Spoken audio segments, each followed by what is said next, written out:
दोस्तों, इस साल की सबसे बड़ी और साल की आखिरी अमावस्या पौष माह की सोमवती अमावस्या 30 दिसंबर दिन सोमवार को पड़ने वाली है। सोमवती अमावस के दिन गाय से जुड़े उपाय अगर आपने कर लिए तो पूरे साल धन की वर्षा होगी। चुपचाप गाय माता को खिला दें। यह एक छोटी सी चीज। उससे पहले आइए जानते हैं दिसंबर 2024 में सोमवती अमावस्या कब है। इस साल सोमवती अमावस्या की तिथि 30 दिसंबर को सुबह 7:50 पर आरंभ होगी और अगले दिन यानी 31 दिसंबर को दोपहर 1 बजे आरंभ होगी। 30/202 पर इसकी अवधि समाप्त होगी। उदया तिथि के अनुसार देखा जाए तो अमावस्या का स्नान, दान, तर्पण और पूजा 30 दिसंबर सोमवार के दिन होगी। इस दिन पवित्र नदी में स्नान के बाद सूर्य पूजा करने वालों को आरोग्य, धन, सुख, समृद्धि और अक्षय पुण्य की प्राप्ति होती है। अमावस्या के दिन पवित्र नदी में स्नान करने से कुंडली के ग्रह दोष दूर होते हैं। चंद्रमा और शनि दोनों की कृपा मिलती है। अमावस्या के दिन से चंद्रमा उत्तर दिशा की ओर गति करते हैं। इस अवधि में चंद्रमा का तेज बिल्कुल भी नहीं होता है। यही वजह है कि सोमवती अमावस पर चंद्रमा पूजा करने से मान सम्मान, मान, धन और स्वास्थ्य लाभ मिलता है। कहते हैं इस दिन गुड़, अन्न, वस्त्र, काला तेल, खिचड़ी आदि का दान करने वालों को मोक्ष की प्राप्ति होती है। सोमवती अमावस से धरती पर अच्छे दिनों की शुरुआत मानी जाती है। चंद्रमा के उत्तरायण से देवताओं के दिन का आरंभ होता है। धार्मिक मान्यताओं के अनुसार सोमवती अमावस्या के दिन से स्वर्ग का दरवाजा खुल जाता है। इसलिए इस दिन किया दान पुण्य अन्य दिनों में किए गए दान पुण्य से अधिक फलदा होता है। इस दिन व्रत भी किया जाता है। वास्तव में 30 दिसंबर सोमवती अमावस्या सोमवार के दिन अगर आप यह उपाय कर लेते हो तो यकीनन आप पर मां लक्ष्मी की कृपा होगी और आप धनवान बन जाओगे। आप धनवान ना बने तो मुझे बताना दोस्तों, बस जो उपाय आपको बताया जाए वह उपाय कर लेना। चलिए जानते हैं। 30 दिसंबर सोमवती अमावस्या के दिन चुपचाप गाय को खिला दे। यह एक छोटी सी चीज। रोडपति भी होंगे, करोड़पति मिलेंगे, सभी संकट और कष्टों से मुक्ति, मृत्युदंड, पितृदोष तुरंत होगा खत्म। पूरे साल आपके भरे रहेंगे। अन्न धन के भंडार यूं कहे कि आपकी 7 पुश्ते तक करेंगे। रुपयों पैसों पर राज दोस्तों, 7 पीढ़ियों तक बैलेंस बढ़ता चला जाएगा। सभी दुख, दर्द, संकट, कष्ट है वह दूर हो जाएंगे और सभी सुख आपके कदमों में आ जाएंगे। सभी सुख आपके चूमेगी। यदि आप यह एक छोटी और खास चीज चुपचाप गाय को खिला देते हैं तो तत्काल गरीब भी आपके जीवन से खत्म हो जाएगी। यूं कहे व्यक्ति रंग से राजा बन जाता है और 33 कोटि देवी देवताओं को धारण करने वाली गौ माता की भी कृपा मानव पर आजीवन बरसती है। मानव के घर में कभी भी अन्न, धन, वस्त्र कमी नहीं होती है। धन के भंडार मानव के घर में भरे रहते हैं। मानव के जीवन से गरीबी खत्म हो जाती है। तो दोस्तों, कौन कौन से वे गाय से जुड़े खास और महत्वपूर्ण उपाय हैं जिन्हें यदि आप 30 दिसंबर सोमवती अमावस्या के दिन कर लेते हैं तो दोस्तों यकीन मानिए आपके घर में अन्न धन के भंडार सदैव भरे रहेंगे। जो भी जीवन दुख, दर्द, संकट, कष्ट है वह सभी दूर हो जाएंगे। इस वीडियो में हम आपको उसी एक खास और महत्वपूर्ण चीज के बारे में बताएंगे क्योंकि आपको इस श्रवण सोमवती अमावस्या के दिन गाय को जरूर खिलानी है। तो दोस्तों, अपने फायदे के लिए पूरा वीडियो देखना। यदि आज की इस वीडियो को अपने बीच बीच में से देखा, काट काट कर देखा, तो यकीन मानिए जीवन में आपको कभी सफलता हासिल भी नहीं होगी क्योंकि इस वीडियो में आपको कुछ ऐसे उपाय गाय से जुड़े बताने वाले हैं जिन्हें करने से आपके जीवन के जो भी दुख, दर्द, संकट है या कामयाबी होने में कोई बाधाएं आ रही, सभी से छुटकारा मिलने वाला है।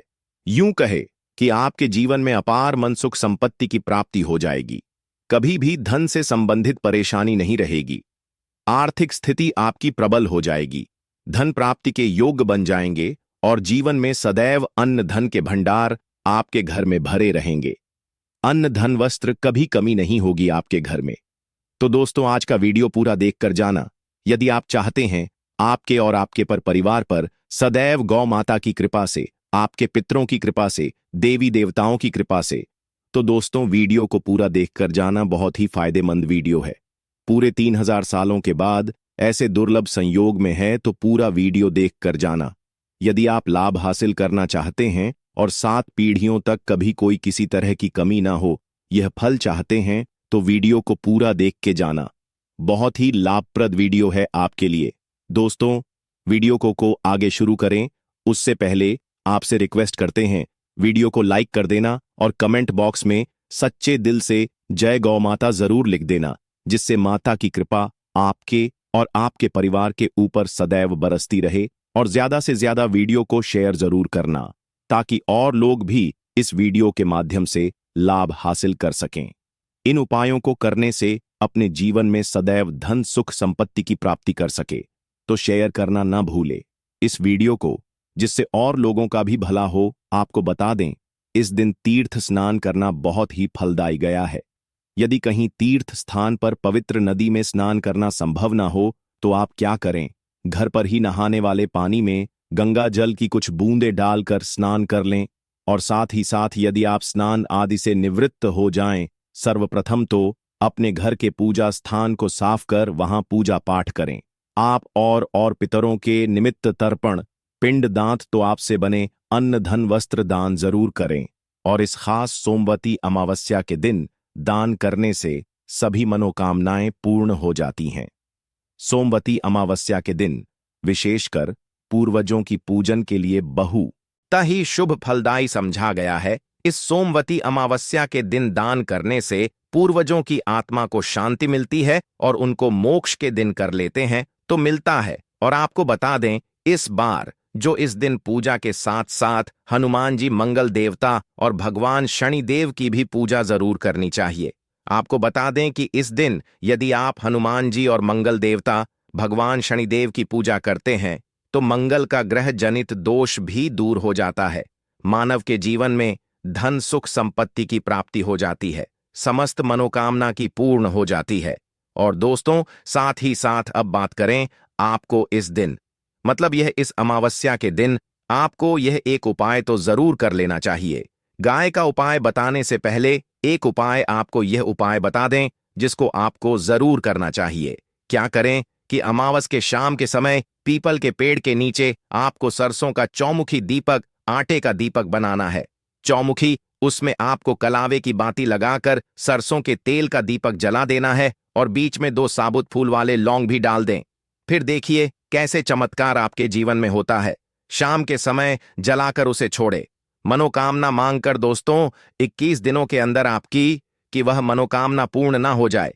हमें बता देना, बहुत ही प्रभावशाली उपाय बताया मैंने आपको, बहुत ही दुर्लभ से दुर्लभ है। उपाय को जरूर करें, यह उपाय जो है बहुत ही आपको लाभ देगा।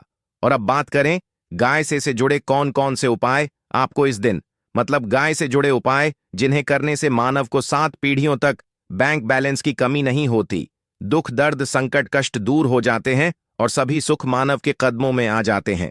कदम है सभी सुख और घर में अनंत धन के भंडार सदैव भरे रहते हैं, कोई कमी नहीं होती। किसी तरह कौन कौन से उपाय ध्यान से सुनना, जिस तरह बताए उसी तरह इन उपायों को आपको करना है। तो चलिए शुरू करते हैं। कौन कौन से गाय से जुड़े उपाय हैं? प्रभावशाली चमत्कारिक उपाय है जो कि आपकी किस्मत को चमका देंगे। इस पूर्णिमा से आपको लाभ शुरू करते हैं। दोस्तों, सनातन परंपरा में गाय गंगा और गायत्री का बहुत ज्यादा धार्मिक महत्व है। मान्यता है गौ माता के शरीर पर 33 कोटि देवी देवताओं का वास होता है। गौ माता की पूजा करने वाले जातक पर इन सभी देवी देवताओं की कृपा बरसती है।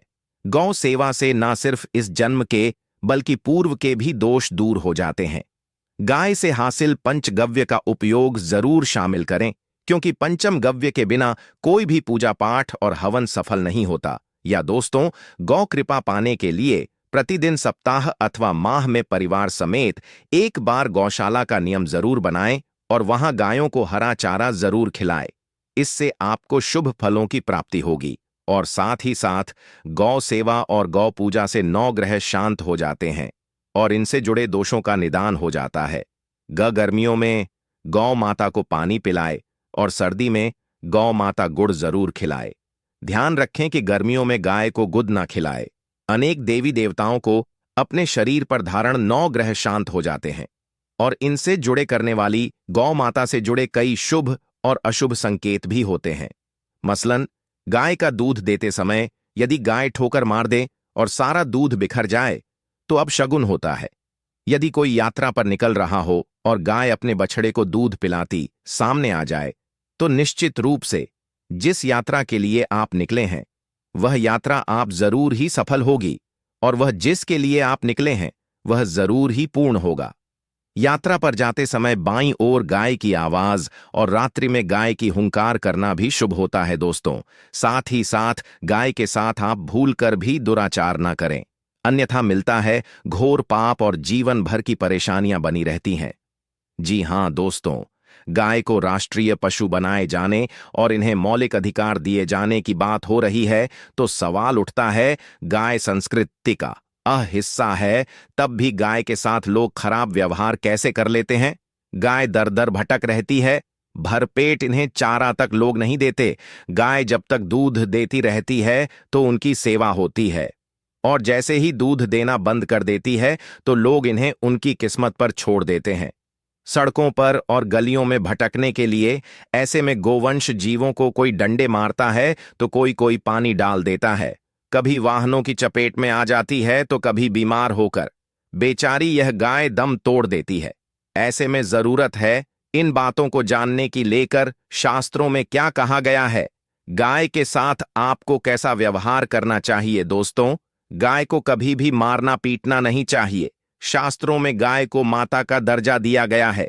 गाय को मारने वाला माता को मारने पीटने वाले के समान पाप का भाग्य समझा जाता है। नरक लोक में वर्षों तक कष्ट भोगना पड़ता है, अगले जन्म पशु योनि में मिलता है। कथा है कि गौतम मुनि ने गलती से गाय को डंडा मार दिया था, जिससे गाय की मृत्यु हो गई थी, और इस पाप से मुक्ति के इन्हें वर्षों तक तपस्या करनी पड़ी। भगवान श्री कृष्ण जी ने बैल स्वरूप में आए वृद्धाश्रम का वध कर दिया था, जिससे मुक्ति के लिए भगवान श्री कृष्ण को संपूर्ण तीर्थों को एक कुंड में बुलाना पड़ा, और इस कुंड में स्नान से वह पाप मुक्त हो गए थे। दोस्तों, साथ ही साथ पानी पी रही गाय को गाते हुए घोर पाप के भागी बनकर नरक भोगते हैं, ऐसा पुराणों में बताया गया है। जबकि जो लोग गाय के लिए प्याऊचार बनवाते हैं वह महाभाग्यवान होते हैं। ऐसे लोग घोर पाप से मुक्त होकर स्वर्ग पा जाते हैं और बड़े ही धनवान कुल में जन्म लेकर सुख भोगते हैं। और साथ ही साथ आराम कर रही गाय को कष्ट देकर कभी भी उठाना नहीं चाहिए। कहते हैं कि जिस स्थान पर गाय बैठी है वहां से नकारात्मक ऊर्जा खत्म हो जाती है, कि बैठने की जगह को जो लोग नियमित साफ रखते हैं वह जन्म में किए गए जाने अनजाने में पापों मुक्ति हो जाती है और गोलोक में स्थान पाते हैं। गाय को डंडा मारकर उठाना, पानी डालकर उठाने से मनुष्य पाप का भागी बनता है और अगले जन्म में उसे दर दर भटकना पड़ता है। और साथ ही साथ शास्त्रों में बताया गया है कि गाय का दूध उसके बछड़े के लिए होता है। गाय के बछड़े से बचा हुआ दूध मनुष्य को ले चाहिए, परंतु कुछ लोग एक बार गाय को दूध लेने बाद फिर से बछड़े के लिए बचा हुआ दूध भी धो लेते। ऐसा करना घोर पाप कहा जाता है। ऐसे दूध को धोने वाला और ग्रहण करने वाला दोनों ही पाप के भागी बन जाते हैं। दोस्तों, साथ ही साथ शास्त्रों में कहा गया है कि गोवंश मतलब गाय और बैल के पीठ पर नहीं बैठना चाहिए। इनकी पीठ पर बैठने से महापाप लगता है। ऐसे लोगों को नरक की यातना भोगनी पड़ती है। एकमात्र देव के अंश के उत्पन्न नंदी ही गोवंश है, जिस पर स्वयं महादेव और महादेवी करती हैं, क्योंकि नंदी ने स्वयं अपनी इच्छा से महादेवी की सवारी बनना स्वीकार किया था। और साथ ही साथ शास्त्रों में गाय के दान को बहुत ही महत्व दिया गया है, परंतु ऐसी गाय का दान कभी नहीं करना चाहिए जो बूढ़े और बीमार हो। कठोपनिषद में नचके की कथा भी इस संदर्भ में है कि जिस नचके ने पिता द्वारा बूढ़ी गाय को दान करने पर आपत्ति जताई थी, दूध देने वाली और बछड़े सहित जो लोग गाय दान करते हैं वह महान पुण्य को हासिल करके स्वर्ग में स्थान पाते हैं। दोस्तों, साथ ही साथ सूर्य चंद्र मंगल शुक्र की युक्ति राहु से हो तो पितृदोष होता है। यह भी मान्यता है कि सूर्य का संबंध पिता से एवं मंगल का संबंध होने के कारण सूर्य यदि शनि राहु या केतु के साथ स्थित हो या दृष्टि संबंधी हो तथा मंगल की युति राहु या केतु से हो तो पितृदोष होता है। इस दोष से जीवन संघर्षमय बन जाता है। यदि पितृदोष हो तो गाय को प्रतिदिन या किसी भी अमावस्या के दिन या किसी भी खास दिन पर रोटी गुड़ चारा खिलाने से पितृदोष खत्म जाता है। साथ ही साथ गाय की पीठ पर जो कूबड़ बना होता है वह बृहस्पति गुरु है। अतः जन्मपत्री में यदि बृहस्पति अपनी नीच राशि मकर में हो या अशुभ शिवलिंग में जा रहे हो और सामने से गौ माता आती हुई दिखाई दे तो गौ माता को अब अपनी दाहिनी ओर जाने दे देना चाहिए। आपकी यात्रा जरूर ही सफल होगी और जिस घर में गाय होती है उसमें दोष स्वतः ही खत्म हो जाता है। और साथ ही साथ आपको बता दें कि गाय को आप भी रोटी बनाएं, प्रतिदिन ताजी रोटी ही बनाएं। गाय को अगर आपने रोटी बनाई है तो कोशिश करें कि उस रोटी को आप तुरंत ही गाय को दे दें। अगर आप उस रोटी को रख देंगे और उस रोटी को अगले दिन दे देंगे तो वह रोटी बासी मानी जाएगी। गाय को कभी भी बांस रोटी ना दें, से घर में नकारात्मक ऊर्जा वास करती है और जो भी काम आपके बनने वाले होंगे वह काम भी आप बिल्कुल भी नहीं बनेंगे। इससे आपके घर में हमेशा दर्द देवता का वास रहेगा।